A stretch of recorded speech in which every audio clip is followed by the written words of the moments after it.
Okay, how's it going everyone? We are gonna be looking at Michael Santos' house today in Grand Theft Auto 5. So let's start with the outside. You've got this very vast, expansive space out here, which is quite nice. Anyone would like this. You've got a sliding gate there. You've got another little gate here around the side for pedestrians to come in, so you don't have to bother opening the main gate by the look of it. This huge driveway, look how many cars you could park on here.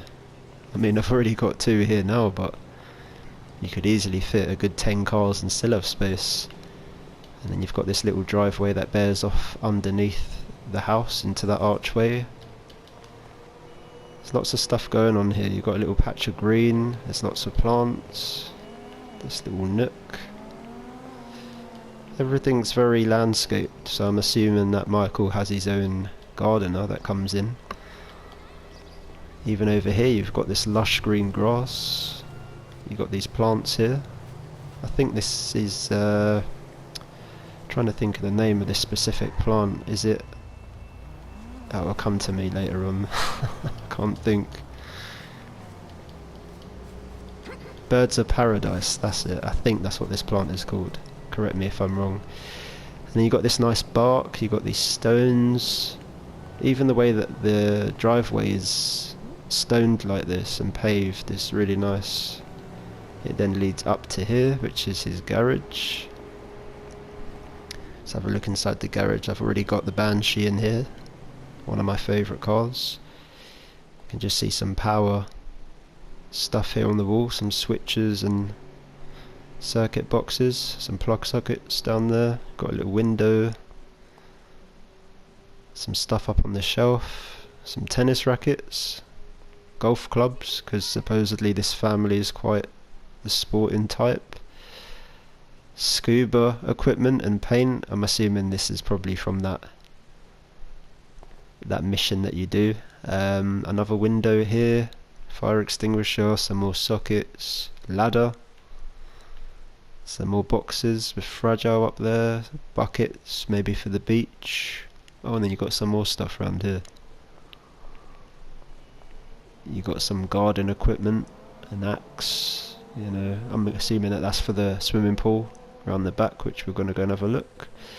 And then you've got some drains, so you could clean your car inside here if you really wanted to, and it wouldn't be a problem. Then you've got the lighting and the nicely ornamental garage door.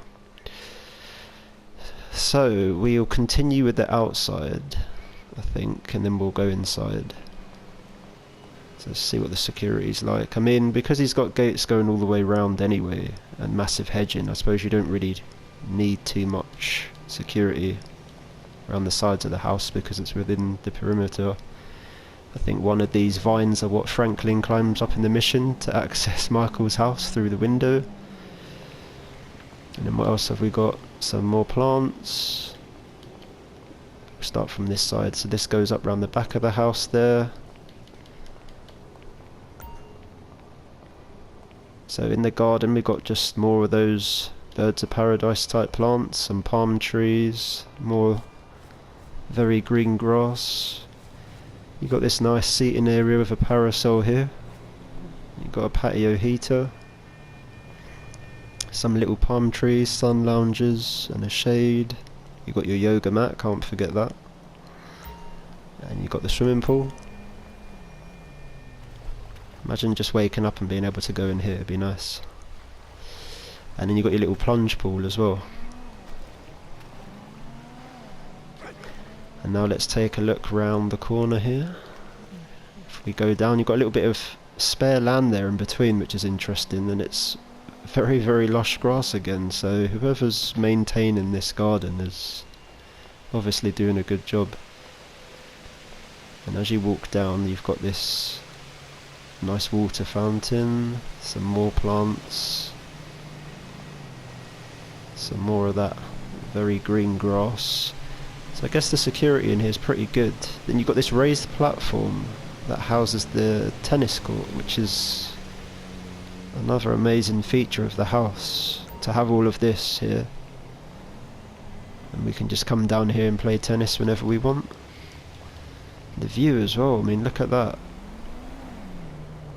You've obviously got, you overlooked a little bit with these offices, but I suppose if people aren't using them after 5 PM and you were coming out here, then it wouldn't probably matter. But then again, you've got some what looks like apartment style blocks over there for rent by the look of it, so all of those people would definitely be looking in here. So if I was Michael, I'd probably screen all of this part off here and just have this part over here as my view. But you can see the city over there. You've got some nearby roads and other residences and some trees. It's an overall nice view. A little bit noisy with all the cars going up and down. By the look of it, you can overlook someone else as well. You can look directly into their pool. It looks like quite an interesting house, quite similar. But anyway, we'll head back now. And you can see some little lights here as you go up the stairs. It's all very well built. And then we'll head back up here. And I think we'll go in, let's go in through the front and do it properly. We'll head back round down this sneaky gap. Right, so we'll head in from the front. Now the front door is quite nice. You've got this nice paving here, terracotta tiling. Nice grand entryway for your guests. And what appears to be stained glass doors and windows here. So that's quite nice as you come in. You've got this massive entryway as well. For a hallway, it's very, very big. Look at how big that is. It's so big, in fact, it's got its own sofa there. So we've got some artworks up on the wall with their own little picture lights. Everything is very ornate. You've got some artworks with some tables, little alcove with a light. I think we'll do the downstairs first. And let's head up into the living room. So this is an interesting room. Although this house is pretty big, I don't know, for some reason the living room does feel quite cramped and claustrophobic. I think it's because of the lighting, and also probably the lack of natural light coming in from the windows, probably because the curtains are closed. But we'll look on this wall first. You've got a picture of what looks like Amanda, some flowers, and I don't know what they are, 2 urns perhaps.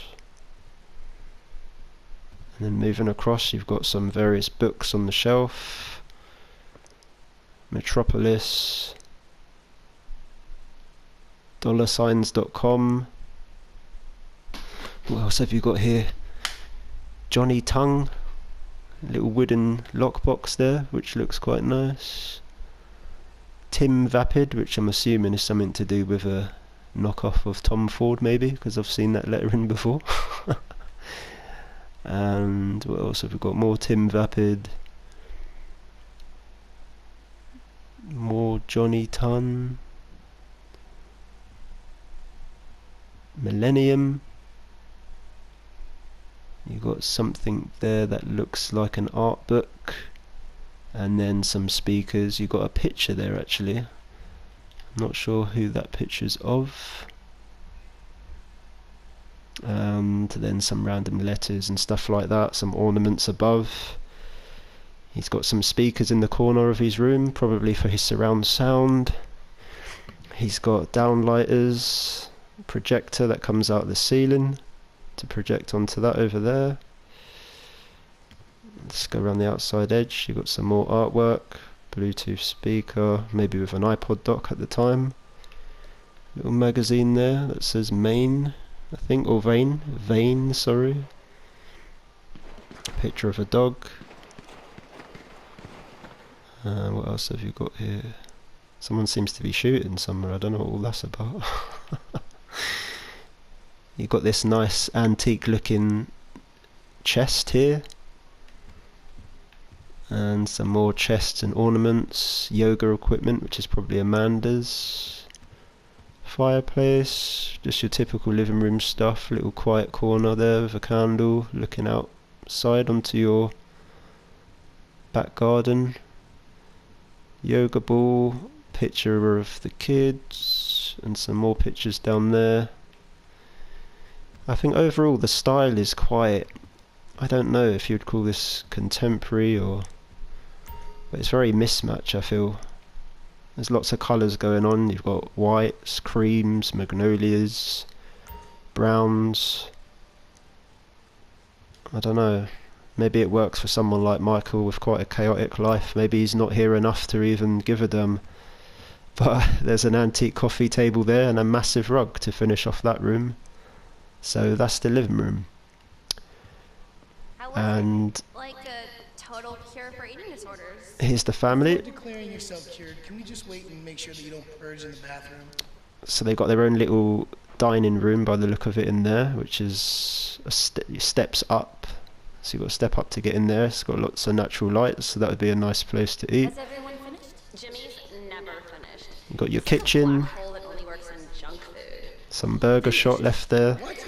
I need like at least another couple minutes of digesting time. Little notepad there, notice board or whatever you want to call that, chalkboard. Fat camp and college prep. Tell me about your boyfriend. Yeah, Jimmy, are you ready to talk about him yet? Obviously that question is for me. I mean, all your friendships don't even last a night. At least I'm getting some. You've got here some whiskey that you can drink, and it looks like an iPhone or something similar docked into the mixer. Some sort of scales or something like that, which is interesting. Something to do with Fabian, which is that yoga instructor which always comes round to see your wife. You got some fruit there. What else have we got? Smoothie, green juice, can't forget about that. A wine rack. Various blenders, a massive ass fridge back there. Something that looks like mints in that jar. Who knows what that is? Microwave. And just that kind of same style carrying on into the kitchen, really. Copper pan there on the ovens. Double oven, might I add. Don't know what's going on outside. There's loads of shooting going on. And then you've got this little desk here with some notes for Fly US. Maybe someone's looking to take a journey. A few more little chests. There seems to be lots of little chests laying around. That just goes back out into your garage. Some random art on the wall. So yeah, I think the living room and pretty much the whole general vibe of the house follows that same kind of styling, the same kind of colours. So as we head on upstairs, you've got these little sort of candle lights going up the stairs with some art. You've got a nice big skylight in the roof, which I never really noticed before actually. Never really looked up. And then you've got this nice modern chandelier which goes down into the hall. So you can see how much natural light that skylight lets in and how vital those sort of things are in a dark and gloomy house. So in the hallway you've got some artworks. It's very big up here as well on the landing. There's definitely no shortage of space. So we'll go in here first. There seems to be some sort of poster out here for Meltdown that's been thrown here. A couple of bottles of champagne, tickets. This is obviously Michael's room. The same picture of Amanda again by the look of it. So obviously wherever you go you're going to have that looking at you. Another sort of ornamental desk. Bits and pieces there. Your bed, nothing too fancy. Some similar pictures. Nice stained glass windows though, look at that. That's one thing I do like about this house, is the stained glass. It's all very, I don't know, it's just got a nice vibe about it. And then heading into here, this looks like the walk-in wardrobe. Nice chandelier with very cool white lights. Lots of Amanda's clothes, high heels and other various things in there. More chests of perfume, towels and whatnot. And then look at this stained glass. When the natural light comes through there, you can just imagine how Nice, that is. It's very nice. And then this door's locked. I'm assuming that that would probably be an ensuite bathroom or something similar. With a bedroom as big as this, it has to be an ensuite, I'd say. And it probably, yeah, go behind these rooms. So next up we've got no entry, which is Jimmy's room. There's double doors here, so I wonder where that goes. It can't possibly go into that walk-in wardrobe. But you got some posters here. Everything's very dark and gloomy and just very, don't know, depressing and violent. Just no natural light at all. Just endless posters. You've got a bong down there, half-eaten pizza. The colour scheme's very Dracula, very gothic. All these reds and blacks and browns and stuff like that. Got a guitar, of course, that whole metal vibe going on. Computer, lots of computer stuff there. What are some of these posters? Fatal Incursion, Zero Q Tour, Sorry, Commode, Barbecue Space Flight, whatever the hell that is. Seems to be bands that he follows. Can't see a thing in here though. This would do my head in, sitting in here all day. So what else have we got? Some massive speakers. Seems to be like a tower speaker each side. So he's got really loud surround sound, I should imagine. Hardwood floors and rug. Lots of different pieces of tech down there, which you can barely see because there's no light. And he has the same kind of lighting on the ceiling. So yeah, very depressing dull room. I mean, if you're into this kind of thing, then maybe this would be your paradise. So heading over to here, we have the family bathroom, which has tons of lighting in here. Really nice big window, although you probably feel a bit overlooked sitting here on the toilet. You've got some toothpaste and some other bits and pieces like towels and shampoo and stuff like that. But actually, the funny thing is, I said family bathroom, but there's no bath in here. It's just the toilet and a sink. Unless this whole room is a shower, but no, I don't think it is a wet room. So yeah, heading out of here, that's just literally a toilet. We've got this room now. Flowers on it. Lots of bright artwork. Nice wallpaper. Robe hanging there. Picture. This one's a bit of a step up because it's a little bit brighter. Still a little bit shadowy in here, but I think because there's more windows, there's a lot more balanced lighting in here. So it just gives off that more positive vibe. But you've got the mirror. Dressing table with some brushes out and hair curlers and stuff like that. Got a little working area. The bed. And some magazines down there on the floor. So yeah, and some pink lights. I think this room is a lot better than Jimmy's, that's for sure. You've got a chandelier and a cream rug. So that's that room. And then you've got this room over here, which we can't get into, so I can only assume that with the size that that probably is, that has to be, it has to be a bathroom, doesn't it? With an actual functioning bath and shower in there. It has to be. Otherwise, where else does this family get clean and whatnot? So that has to be in there. So let's head downstairs. That's pretty much their house. It doesn't seem to have a loft or anything like that. It's an alright house. If I had to rate it out of 10, I'd probably give it a... Just trying to think. I mean, we'd all probably live in it, that's for sure, because it's definitely big enough and nice enough to live in, but the vibe of it and the overall kind of mood it gives off, I don't know, maybe a 7, something like that. 7.5 because of the stained glass. So that is Michael DeSanta's house. Yeah,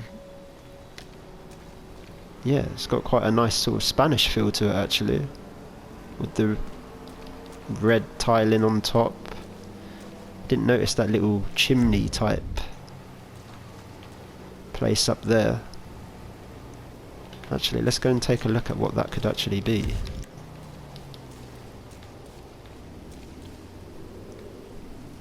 Seems to be some sort of chimney that goes up in that Spanish kind of style, which is it's nice. The windows, everything, the brickwork, everything is quite nice.